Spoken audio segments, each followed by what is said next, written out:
কিছুদিন আগে গিয়েছিলাম আমাদের বিষ্ণুপুরের বাড়িতে। আর আমাদের বাড়ির সামনে সৃজন স্টাইলের একটা আউটলেট ওপেন হয়েছে প্রায় ২ মাসের বেশি হয়ে গেল। তার মধ্যে আমার বিষ্ণুপুর যাওয়া হয়নি, তাই ভাবলাম একবার ঘুরে নিই। তার ওপর অফার চলছে, বাই 2 গেট 1 ফ্রি। এই সুযোগ আর হাতছাড়া করিনি। যাই হোক, তারপর মল থেকে বেরিয়ে আবার রোদের মধ্যে বেরিয়ে পড়েছিলাম। আর এরপর গিয়েছিলাম অনুষ্কাতে, অবশ্যই শাড়ি কিনতে।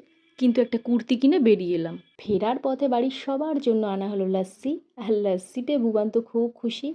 এরপর লাস্সি খেয়ে মন প্রাণ ঠান্ডা করে বিকেলের দিকে আমরা চলে গেছিলাম স্টেশনে। আমি আর বুবান যাচ্ছিলাম একটু মায়ের ওখানে। আসলে গরমের ছুটিটা মায়ের ওখানে কাটাবো, তাই ভীষণ খুশি আমরা দুজন। আর এদিকে আমাদের ট্রেন ছেড়ে দিয়েছিল। আর এই নদী, নালা, খাল, বিল, পাহাড়, পর্বত, ও আমাদের এদিকে তো আর পাহাড় নেই। যাই হোক, প্রকৃতির এই সৌন্দর্য দেখতে দেখতে আমরা পৌঁছে গেছিলাম গড়বেতাতে। এদিকে বোনও চলে এসেছিল আমাদের নিত্যে। এরপর সুন্দর ঠান্ডা ঠান্ডা বাতাস গায়ে লাগিয়ে আমরা ফিরছিলাম। আর বাড়ি ফিরে আবার বেরিয়ে গেছি হাঁটতে। আর এদিকে বুবানের কাণ্ড দেখো, লোকের গাছের ভুট্টা ছিঁড়ছে। যদিও মাঠ এখন ছেড়ে দিয়েছে, মানে আসল ভুট্টা তোলা হয়ে গেছে, বাকিগুলো এখন যাবে গরু ছাগলের পেটে। দেখছো, ভুট্টাগুলোর মধ্যে এখন কিচ্ছু নেই। যাই হোক, আলো কমে এসেছে, এটাকেই বলে হয়তো পড়ন্ত বিকেল।